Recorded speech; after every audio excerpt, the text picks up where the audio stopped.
Gustong-gusto ko mangyari pero hindi na mangyayari. Kasi nga wala na kami. Na-busy ako sa pagiging dancer. And naglalove kasi ako, parang bigay Hindi todo nga lahat. nagpaalam na umalis siya sa amin eh.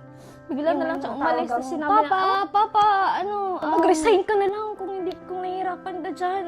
Andito naman akong... I was andito suicidal naman- before. Inggit lang talaga ako. Sobrang happy ako and thankful sa mga nararanasan ko ngayon.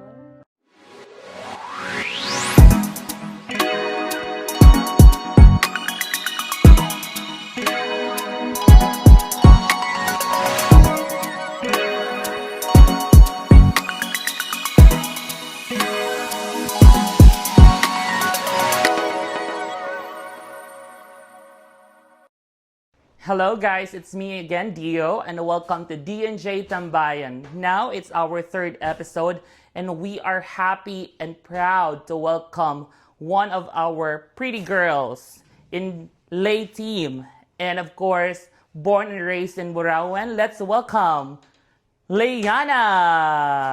Yes! Yeah. Hello, everybody! Wow!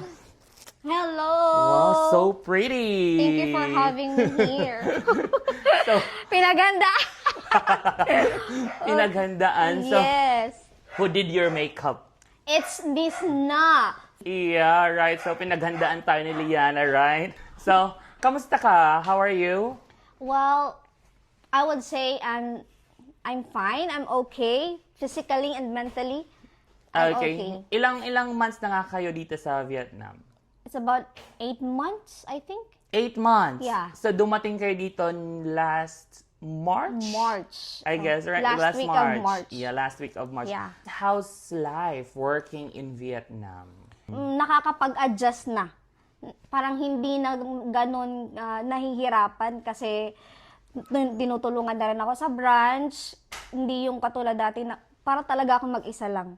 That's good, right? Yes. Okay. So, you've been here for 8 months. May mga pagbabago ba sa life mo? Like, back when you were in the Philippines? Of course, very big difference po talaga kasi going back to the Philippines, I barely buy mga kung ano-ano lang ng mga anek-anek. Compare here in Vietnam, nabibili ko na lahat ng gusto ko.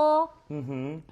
And then, of course, napoprovide ko na rin kung ano yung gusto ni mama. For example, birthday ngayon ng lolo nyo, ng lola nyo. So, nakakapagbigay na rin kami ng malaki-laki na rin.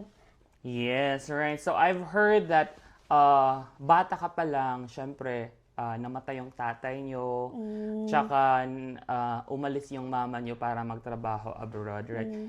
Was it difficult growing up without parents? Really, it's very difficult because may kita mo yung, for example, ako kasi, ang dami kong friends. So, every time na magpunta ako sa bahay nila, and then asikaso ng family, ng ano, yung kaibigan mo, papuntay mo dito, kain kayo, ganyan. So, hindi ko naranasan yung gano'n. Okay, so ngayon, so far, ano na yung mga nabili mo? Since sabi mo nga is you are earning bigger, right, compared to the Philippines. Ano na yung mga nabili mo? Of course, bumili ako ng iPad ko. Yes. Bumili ako ng iPad ko and nabibili ko na rin yung mga gusto kong damit, yung mga sapatos, o kung ano man. Yes, right. Yun yung kagandahan Tsaka dito. nakakain ko na rin kung ano yung kinikrave ko. Though, nabibili ko naman sa Philippines, kaya lang, limited lang kasi nga yung sahod is hindi naman, ano. Paano ka nakapag-decide na mag-work in Vietnam, specifically here in Vietnam? Actually, when I was working in the Philippines, pangarap ko talaga makapag-teach in Japan. Okay. Because Japan is my dream country nga. So, kung hindi pala rin makapag-teach is mag-factory work. Basta Japan. So, I'm very much thankful to my brother and especially you kasi nakapag-teach naman ako sa ibang bansa, kaya lang here in Vietnam.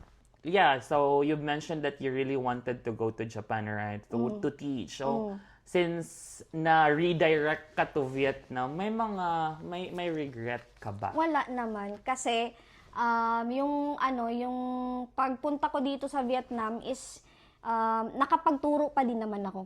Yes. So, which is, yun yung tinapos mo, right? Yes. So, saan ka nga nag-aral? Bestlink College of the Philippines. Hello, everybody. Yes. So, bakit ka nag-aral sa Bestlink when in fact you are from Burauen? At ang dami ding magagandang school sa Leyte, right? Because when I was in college, natakak ko yung pagiging dancer, kinemerot. So, nabisi ako sa pagiging dancer and nagkaroon ako ng problema.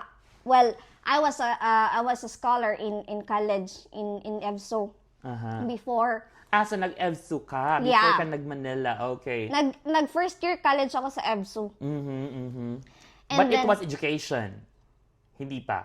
Education. Education na. Then after, yes. Yung first course ko was HRT. Aha. In EBSU. Yeah. And And then then? I stopped and then Education. nag-shift ako ng education because nagkuha ko ng scholarship. Mhm. So, after noon, nagkaroon ako ng problema. May isang teacher na hindi ako binigyan ng grades. And then, nalaman ng family ko, and then natanggal ako sa scholarship ko. And then, nakapag-decide yung mama ko na since hindi ko na nga na yung pag-aaral ko, puro na lang ako sayaw. So, tinapon ako ng Maynila. Okay. So pinadala ka ng Maynila. Parang yung mga teleserye ba na, Yes. okay, dahil hindi ka bulakbul ka, ipapadala kita sa Amerika. Parang correct. ganon. Sa Maynila right? naman ako. Sa Maynila. So how's life in Manila? It's grabe mahirap yung adjustment ko kasi hindi naman ako ganun ka fluent mag-Tagalog kasi Oo nga, laki tayo sa Burauen, correct. Waray-Waray. correct. So adjustment rin sa akin yung pagsasalita kasi pag matigas or malambot, pinagtatawanan na talaga ako ng mga kaklase ko. So, mabalik naman tayo dito sa Vietnam. Any struggles that you have faced or you're still facing? Actually, nahihirapan talaga ako makipag-usap sa kanila. Kasi there are mostly people here in Vietnam, zero talaga sila sa English. Aha. So, kailangan ko pa Translate. translate. Even if I will say just how much, they don't understand. So, I will just translate it in my phone and see to the tenderos. Okay, Yeah. tinderos, guys. Alright.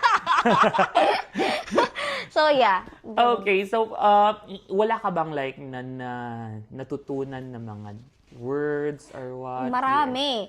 Bukod sa shout out to Paul, tinuturuan ako ng Vietnamese and also my colleagues. Yes, in- okay. So, Yung bongga colleagues. yes. Right. So, Mga tinuturuan coworkers. nila ako ng like for example, how much? Baonyo.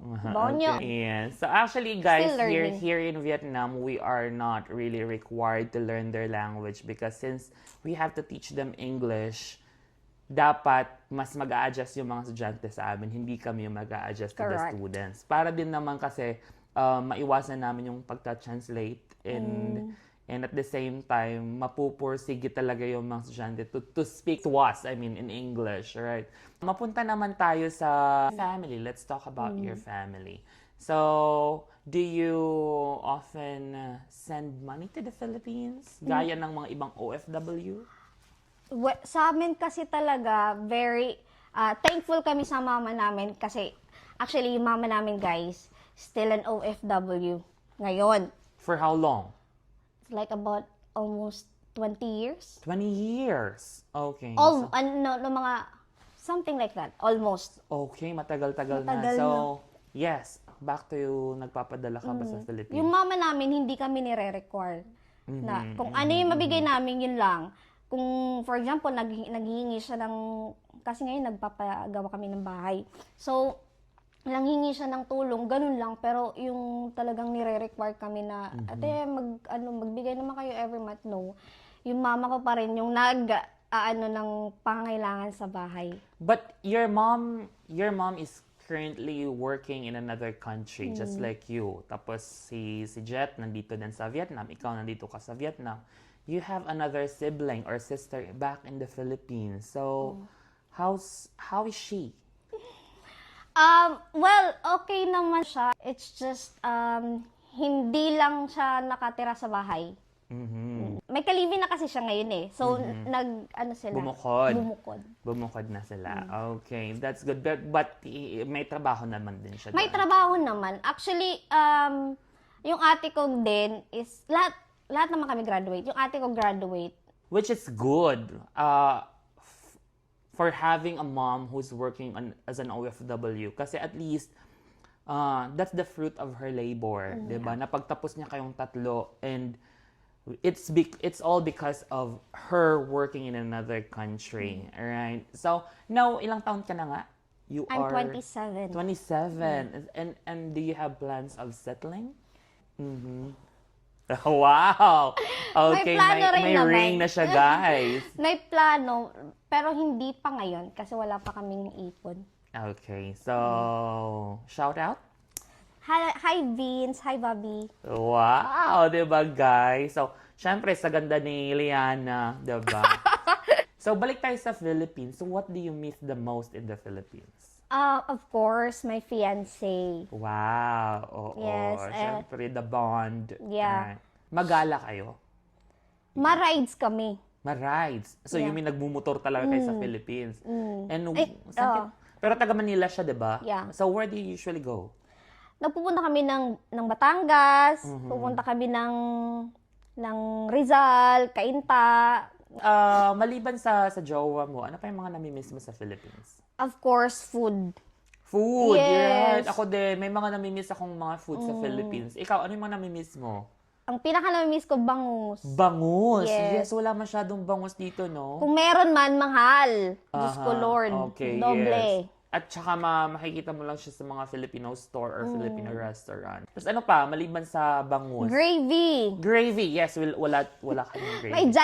May Jollibee dito, walang gravy. Yes, wala yung At saka gravy. Yum Burger. Yum Burger. Oo, walang Yum Burger. Kaya nung pumunta kami ni Jet at saka ni Joy sa Hong Kong, yun talaga yung binili kagad namin. Yun pa rin nilook forward namin na dapat pumunta tayo ng Jollibee, pumili tayo ng Yum gravy Burger. at saka Yum Burger. Right? But somehow, may mga food ka ba na nagustuhan dito sa Vietnam? Kasi ako, I really love Vietnamese food. Ang pinaka-favorite ko is halos gusto ko araw-arawing kainin, Komzang. Pinoy nga talaga kasi rice siya, yeah. guys. Komzang is fried rice. Medyo yellowish na rice siya. Para siyang chow fan. Yes, parang chow fan. Pero yung chow fan is brown. Brown. Dito naman, yung Yellow. Komzang is yellow. So, how do you eat? Like, you live in the branch, Yeah. right? May libreng accommodation kayo sa branch nyo. And, paano ka? Nagluluto or what? Sometimes nagluluto ako, tapos ang luto ko pang isang linggo na.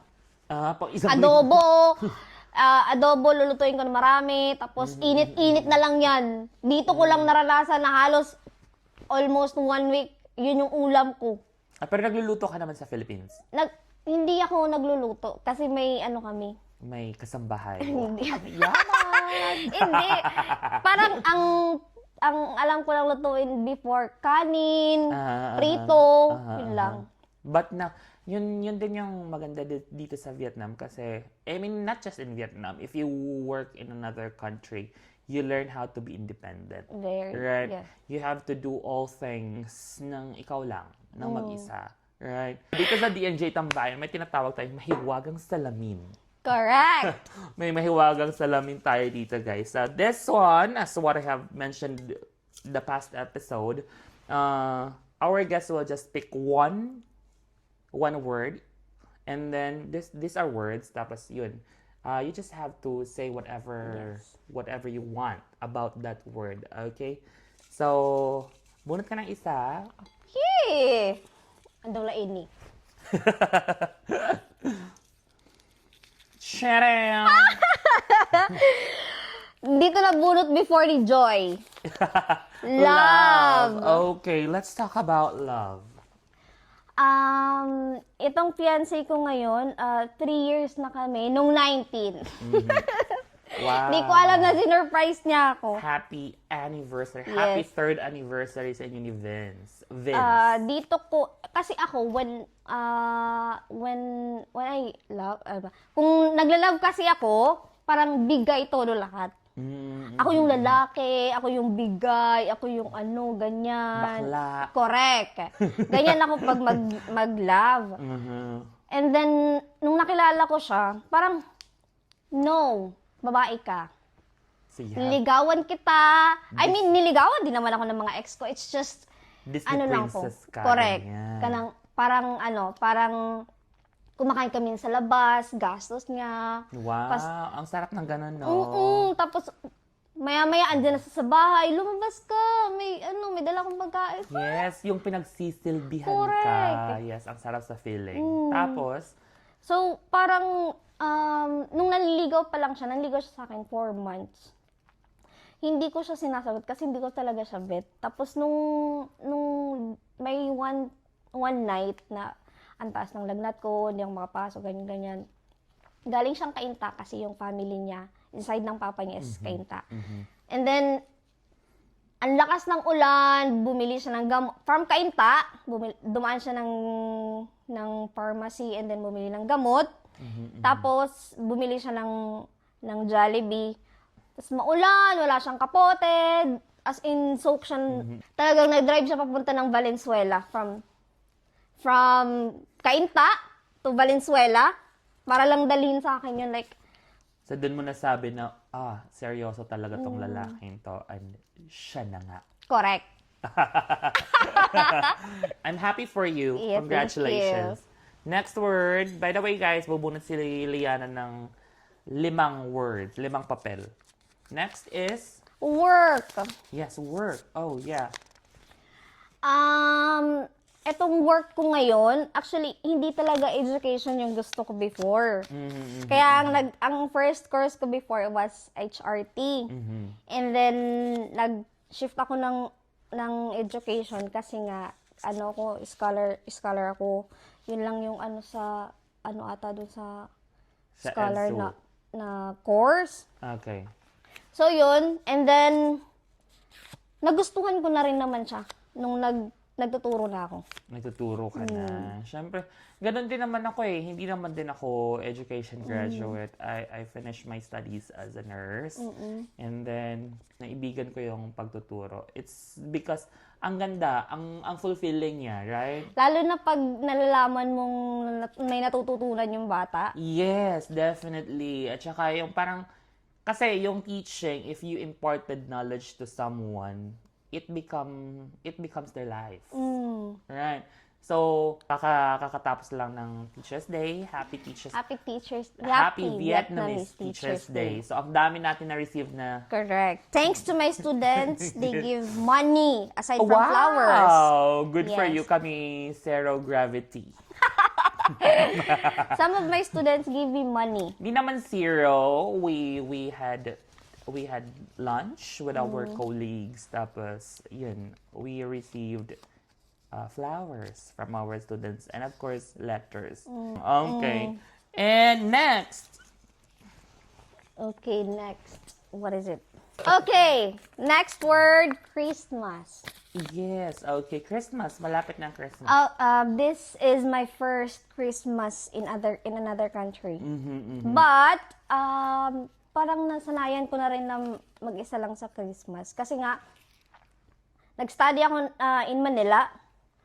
Tapos, mag-isa lang ako. Hindi naman mag-isa kasi nandun naman yung lolo at lola ko. Pero, iba pa rin talaga yung family mo, yung kapatid mo, yung kasama mo. And most of your next of kin were in Burawen. In Burawen, yeah. So, parang nasanayan ko na lang din na mag-isa lang sa Christmas. Parang hindi ko na nararanasan yung family talaga. Naranasan ko lang yung family ng Christmas na parang family talaga nung kami na ng boyfriend ko. Kasi Yes. they welcome me in In their house. na talagang Parang home na talaga siya. Oo, talagang kakain kami ng sabay-sabay, tas parang mag-celebrate talaga kami ng Christmas. Okay. Kasi ang Christmas is a big celebration for Filipino families. Ang laki niya, it means a lot to us, right? Yeah. And yun nga, good thing that you found family with your boyfriend's family. And here, we are very much happy na we have our newly found family. Yes. Right? The Latim, right? So, we'll be having lots of fun. Apart from the party that we'll be having with our company, so meron pa kaming party together with the Latim, alright? So, looking forward. And it will be fun at magsaya tayo and let's Correct. celebrate. Okay. Pakalasing. Wow. Bagat na Okay, inom. next. What's next? Future. Future. Sa ngayon, nagpaplano kasi kami ng actually sabi nga ni Mama, papakasal na kami yung plano namin is 2027. Mhm.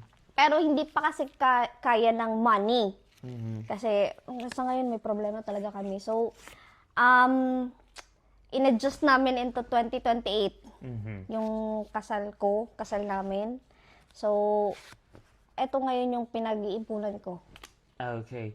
So, matanong ko, because since we're working here in Vietnam, do you plan of working here for quite a long time or what? Or somehow work here forever? Or ano ba? Kasi gusto ko rin magkaanak. Pwede mo naman dalhin dito yung Hindi, iba rin kasi naman yung magiging husband mo. Iba rin naman kasi yung ang gagawin niya dito.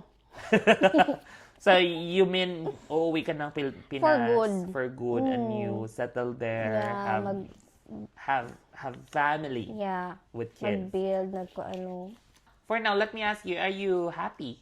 Of course, I am. Mhm. So, sobrang happy ako and thankful sa mga nararanasan ko ngayon.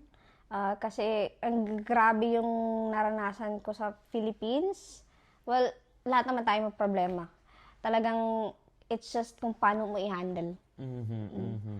So, sa ngayon, yung puso ko hindi gaano kabigat. Although, nami-miss ko rin naman yung Philippines. Also, ang boyfriend ko. Kaya lang, it's for our future. Yeah, so save siya doon, save ka dito, and then you meet together, and then wedding na. Boom. Ding, ding, ding, ding, ding, ding. Okay, the last word. Okay. Again? Again, ba?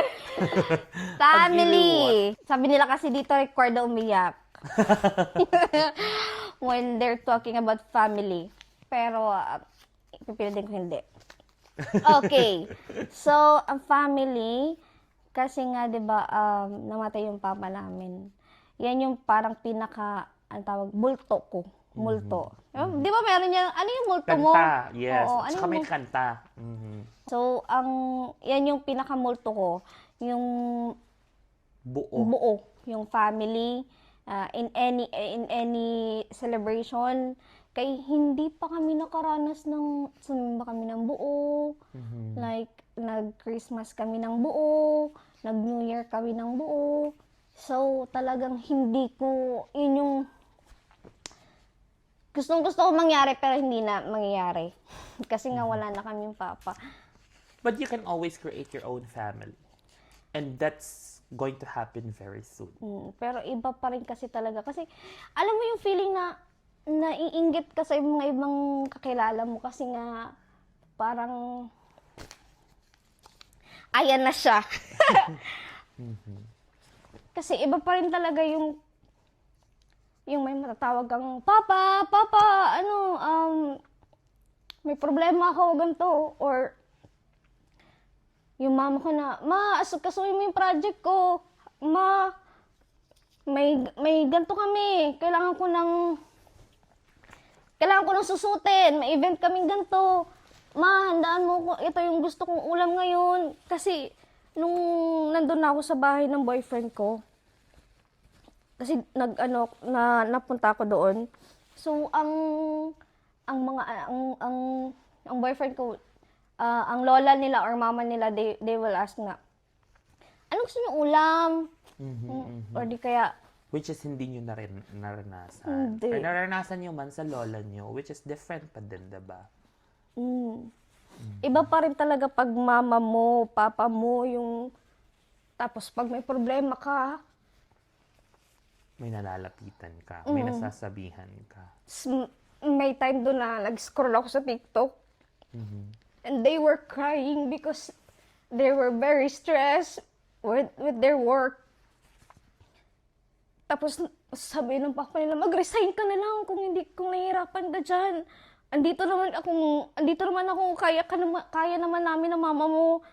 Although thankful kami sa mama namin kasi nabibigay ng mama namin kung ano yung gusto namin, na-spoil kami or kung ano man.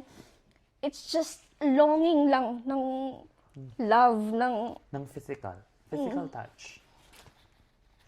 iba pa rin talaga pag andyan sila. Yung kahit may problema ka, tapos mayakap mo lang sila. Andyan lang sila sa tabi mo, parang mag-comfort lang. Although hindi naman kasi ako mapapa pagdating sa family. Kasi hindi talaga namin naranasan. Yung buo. Lalo na yung kapatid ko, bata pa lang yan Nung nung naghiwalay. naghiwalay. Doon umalis si mama, bata pa lang yan, elementary pa lang kaming lahat. Umalis si mama, hindi nga si mama nagpaalam na umalis siya sa amin eh. Bigla na lang siya umalis, tapos sinabi na, wala yung mama mo. Sa kapitbahay ko nga nalaman, wala na yung mama mo, nag-abroad na, matagal pa bumalik yun. But now that you're an OFW, kahit wala ka pang anak, do you understand your mom, why she left? Yes.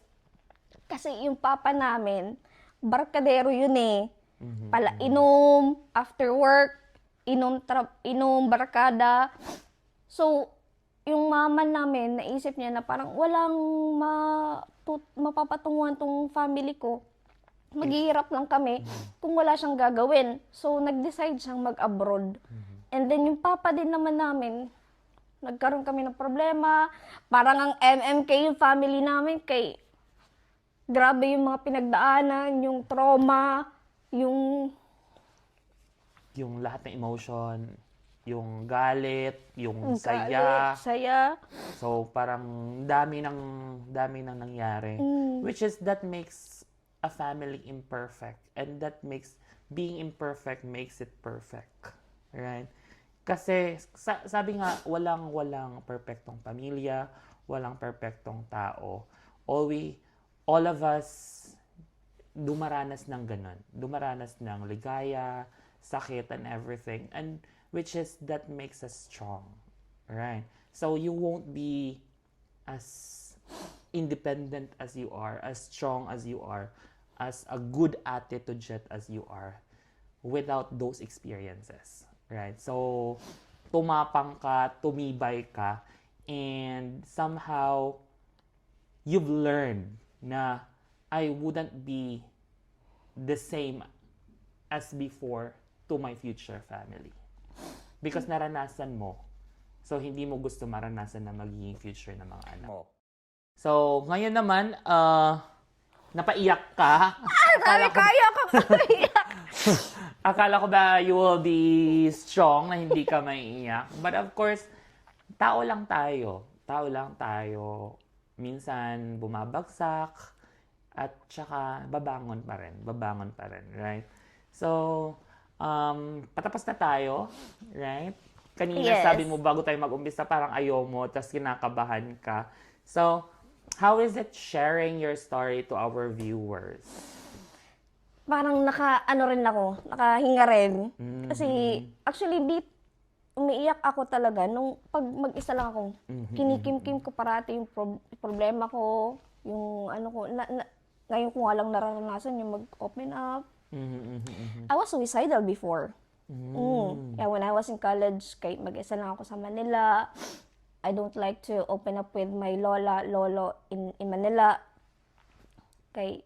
Baka hindi nila ako maintindihan or kung ano man. Pero at least na-surpass mo yun, right? So, now, nakahinga-hinga ka na. Right? So, finally, natapos na yung, natapos na yung interview mo. Any messages to your family, to your friends, or any, to your loved one, right? To your fiancé. Hello, wait mo lang ako, wag ka magloko. Hindi naman siya nagluloko kasi ang busy niya sa work, right? And syempre, fiancé na nga, Correct. looking forward na din sa wedding nyo. What about to your mom? Message to your mom. Okay, iiyak na naman. Sa mama ko, salamat dahil nagpakatatag ka sa amin. Salamat dahil ginive up mo yung para sa sarili mo. Mabigay lang sa amin. And hindi kulang yung pasasalamat sa mga sacrifices, sa mga lahat-lahat na binibigay niyo sa amin. Alright. So, any shout out to your friends? Shout out to mga taga Burawin, dida. Mga katagay. Desa! Dida ak! Artista na ako. Artista na ak! Pagkita ka mo. So, ayun guys, finally, tapos na tayo. So, makakaginhawak. Yes. Makakaginhawa. Makakahinga ka na. Kasi kanina kinakabahan si Liana. So, thank you again to our ever beautiful Liana from Thank you District so 2. much for having me here. Yes. So, sa mga nanonood, please continue to support us. Ang ganda ng mga reviews. Yeah. Parang nakaka-push pa siya na to do more of this. So, continue to support. Please don't forget to follow, subscribe, and like, and comment, and share. So, support us guys sa mga baguhan sa industry. So, once again, thank you so much mga katambay. So, yes, thank you so much. you. Bye-bye, guys. See you again next episode. Yeah, Bye! bye.